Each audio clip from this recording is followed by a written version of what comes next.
Misr ehromlari yo'nib tayyorlangan katta toshlardan piramida shaklida qurilgan qadimgi Misr firavnlarining maqbaralari miloddan avvalgi 2-3 ming yilliklar. Hozirgi vaqtda Misrda o'lchamlari va bunyod etilgan vaqtiga ko'ra bir-biridan farq qiluvchi 118 ta ehrom aniqlangan. Ammo Misr ehromlari deganda, avvalo Qohira yaqinidagi Giza shahrida joylashgan firavnlar Xeops, Xafra va Menkaur tomonidan qurilgan buyuk ehromlar nazarda tutiladi.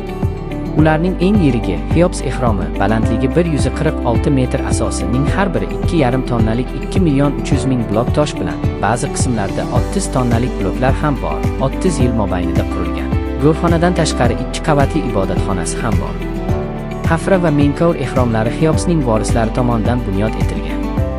Ular Xeops ehromidan birmuncha kichik. Xafra ehromining balandligi metr. Xafra ehromi kattaligi bo'yicha Xeops ehromidan keyin ikkinchi o'rinda turadi. Urt Xafra, ya'ni Buyuk Xafra nomini olgan.